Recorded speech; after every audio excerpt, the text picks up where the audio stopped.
Your There you go.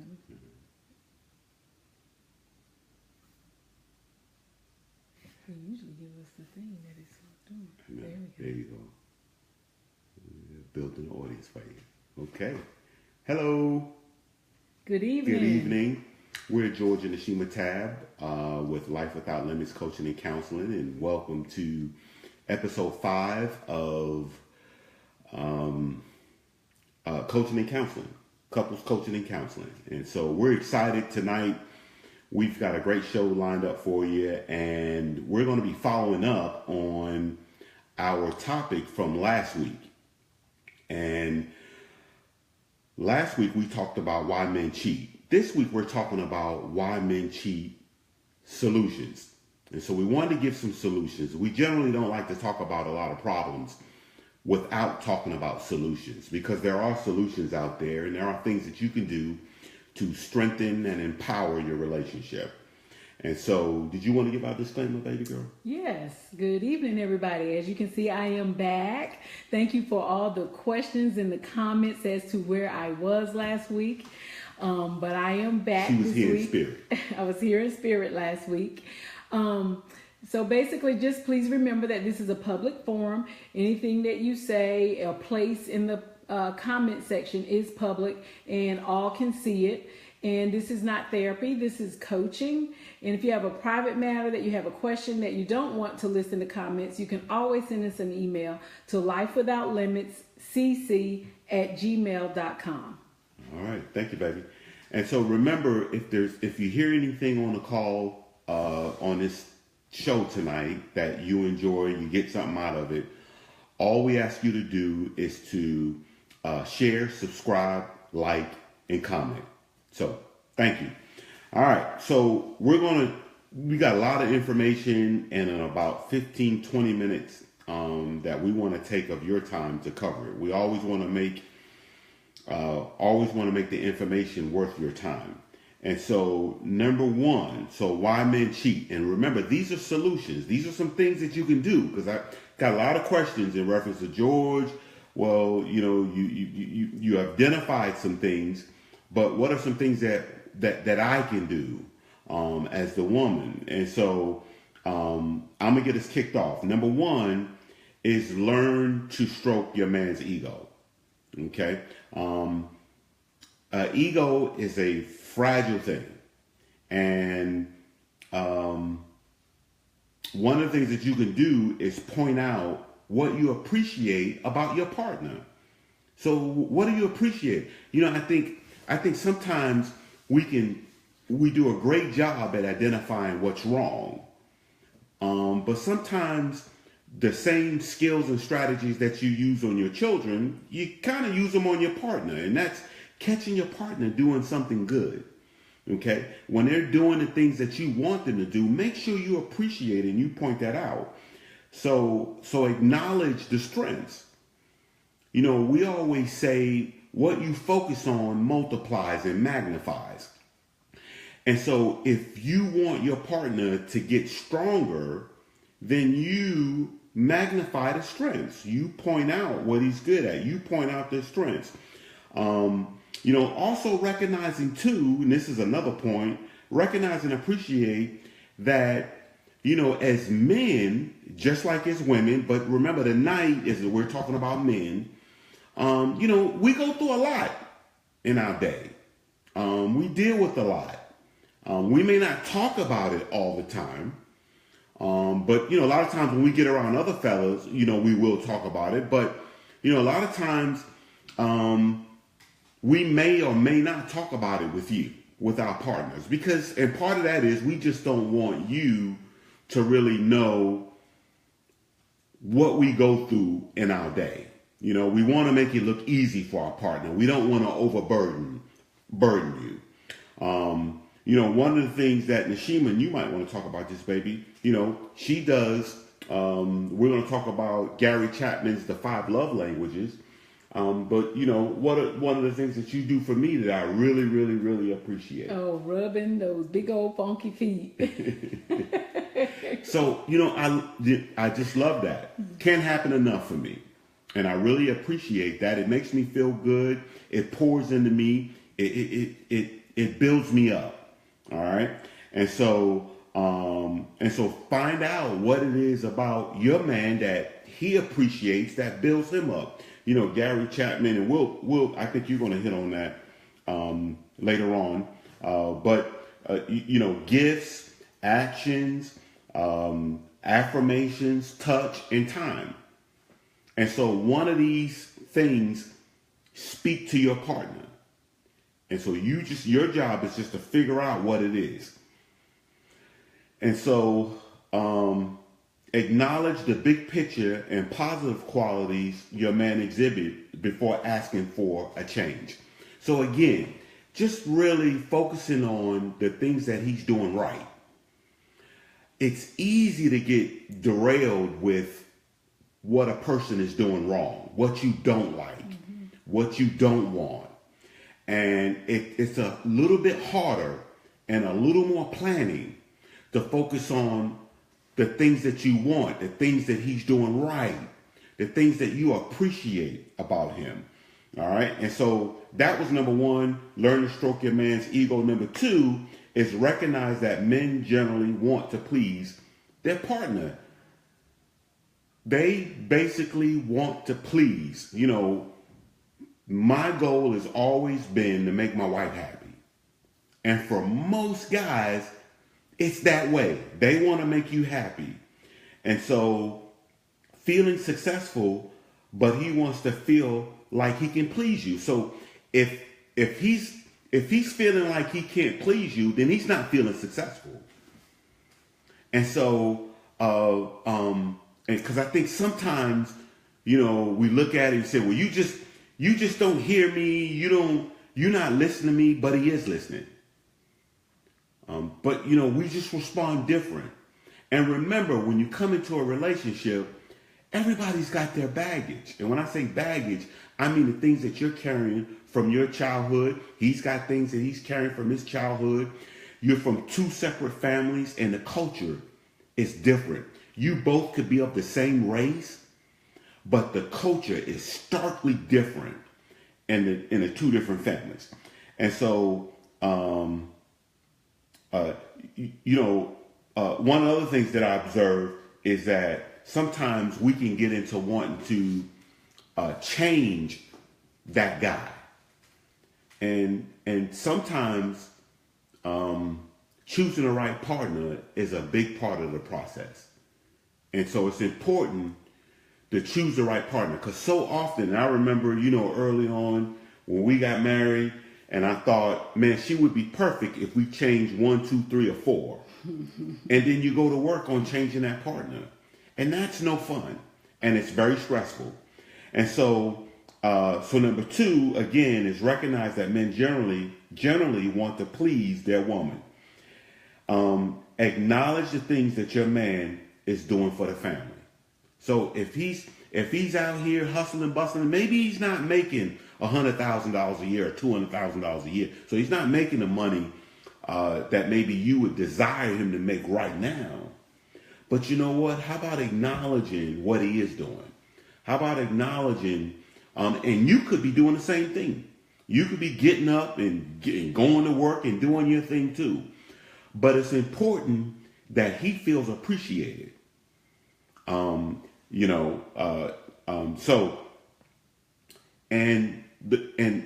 my rule is, if you're in a relationship and you chose him and he chose you, then he wants to please you. He wants to make you happy. And so I'm going to jump into number 3. And number 3 is to work on your appearance. Number 3 is mine. Go ahead, baby. He's trying to take over. No, I ain't trying to take over. You got it. I'm just playing. Okay, so first, before I jump into our next couple of points, I want to give the disclaimer again that this is a public forum, and this is online coaching for couples 101. It is not therapy. Anything you place in the comments is public information. Is public there in the I guess in a public forum. And if you have a private matter or questions, to please send an email to lifewithoutlimitscc@gmail.com. And remember to always like, subscribe, share, and comment on anything that you see, like, or learn in our videos. So the next thing is work on your appearance. And I really wanted to do that because I think, it's important as women, as mates to our partners, that we continue to work on our appearance.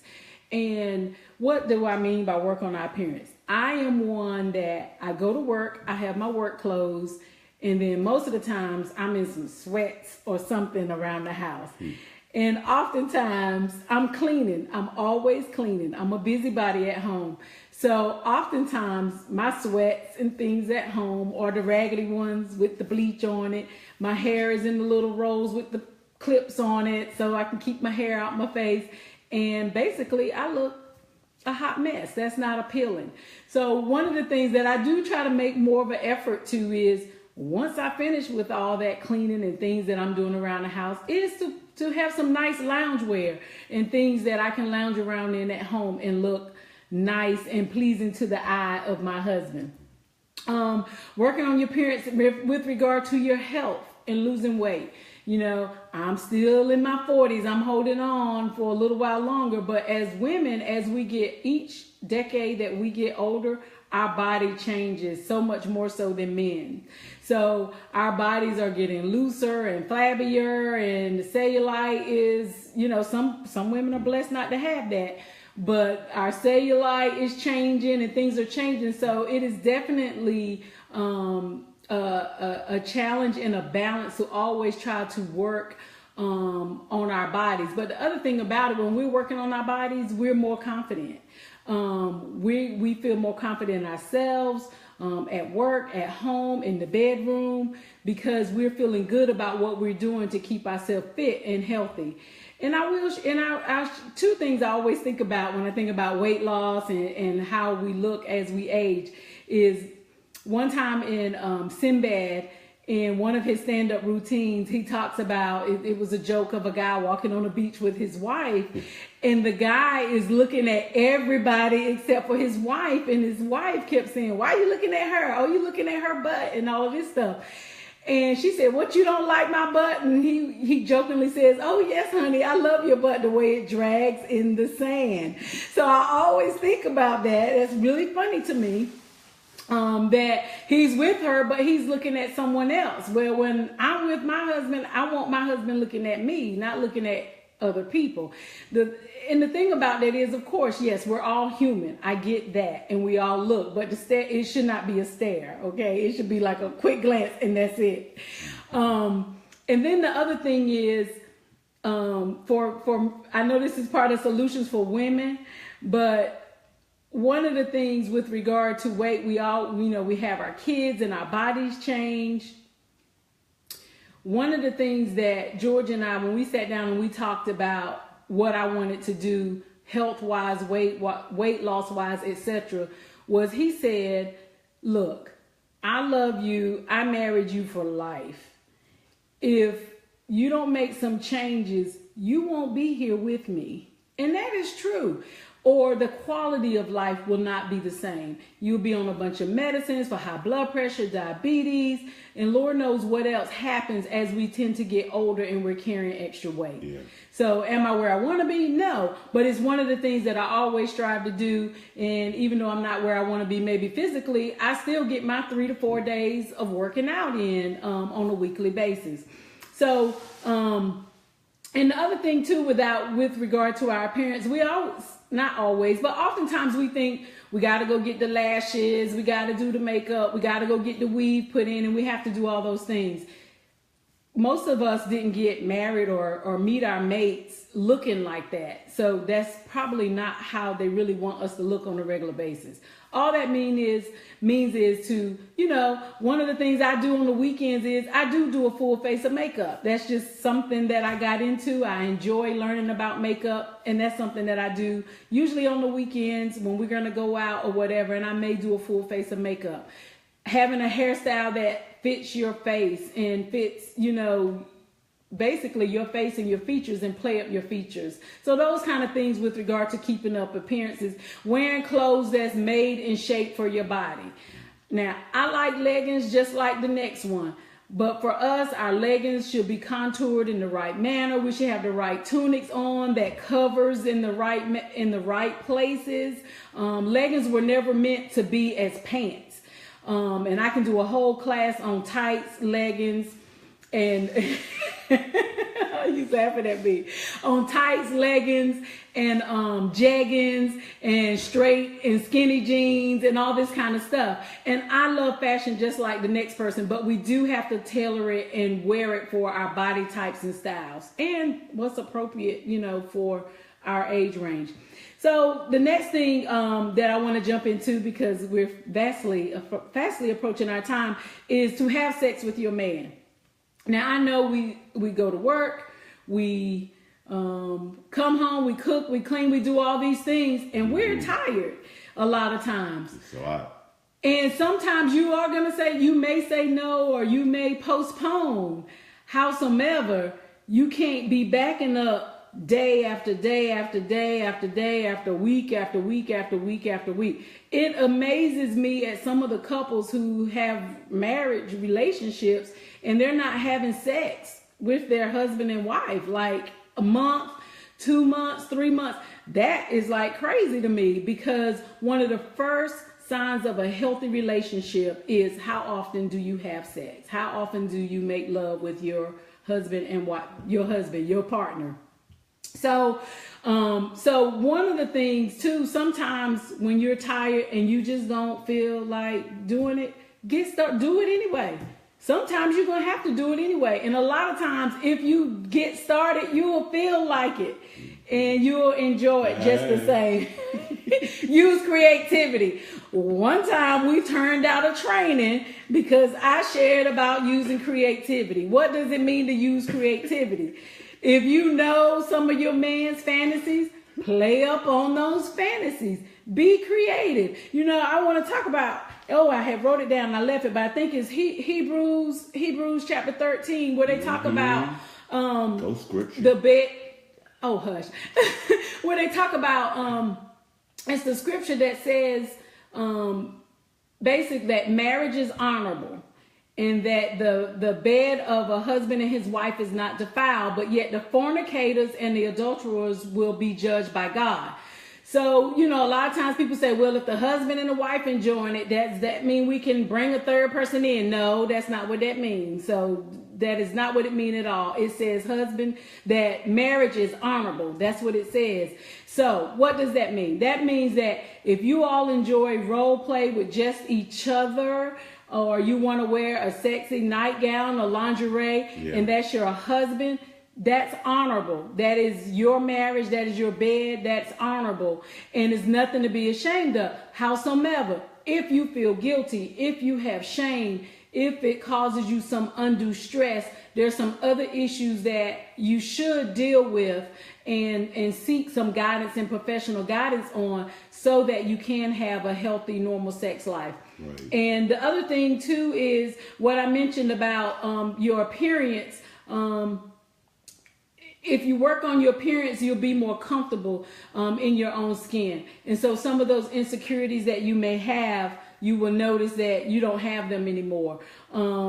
And then discuss your partner's needs. Ask your husband, was that good? Did you like that? Did you like when I do this? Well, what about this? And talk about it. Yeah. And if you find that you can't talk about it, you have got to really become comfortable with it and start dealing with issues in your marriage. Yeah. So with that, I know George had a quick story that he wanted to share real quick, and then we'll give you the tablet and the subject for next week. Okay, and just bear with me while I read this story. It's a story about two friends, Amanda and Margaret, and they were walking along together at the edge of the Kalahari Desert in South Africa. And at some point in the journey, the two friends had an argument, and Margaret slapped Amanda in the face. And Amanda, who got slapped and was hurt, didn't say anything, but she wrote in the sand, "Today, my best friend Margaret slapped me in the face. Now, she was good, because I know a lot of you would have probably did something else, right? Okay. And so they kept on walking until they found the oasis, where they decided to take a bath. And Amanda, who had been slapped, got stuck in quicksand and started drowning. And naturally, her friend Margaret saved her by pulling her out of the quicksand. And so after she recovered from the drowning, Amanda wrote on a stone, "Today, my best friend Margaret saved my life." And so Margaret, who had slapped and saved her best friend all in one day, asked Amanda, "After I hurt you, you wrote it in the sand. And now, after I saved you, you wrote it on stone. Why?" And Amanda replied with a knowing smile, "When someone hurts me, I write it down in sand, where the winds of forgiveness can erase it. But when someone does something good for me, I must engrave it in stone, so that no wind can ever erase it." And it reminded me of a relationship, and sometimes we allow hurts and disappointments and unforgiveness to interfere with that relationship being healthy. And those things, sometimes you got to write things in sand so that you're able to move past it, so you're able to get over it, and not write it in stone. And if you can't, that's what professionals are for. Professionals are there when you've got things written, negative things that's happened to you in your relationship, and they're written on stone and not in sand where the wind can blow them away. Excellent story. All right, so real quick, the tablet for the week. So for your tablet, for you to work on, for you to work on, both of you, your spouses, your partner, for you to figure out your partner's love language. So what you're going to need to do is you're either going to need to, you can Google this. There's a lot of free information out there. There's a PDF out there that's a summary of the 5 love languages. Yeah. You can go and buy the book. I'm sure you can download the book. The book has been around for a while. Long time. And the author's name is Gary Chapman, Chapman. And the name of the book is 5 Love Languages. I know that this book is an excellent book.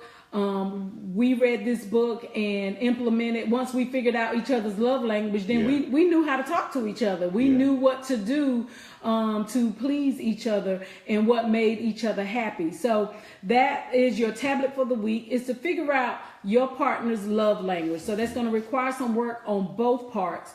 To figure out your partner's love language. And then next week, because we did receive questions and comments and about a lot of requests about women cheat too. So what's up with that? Women cheat. What's up with that, yo? So next week's topic is why women cheat.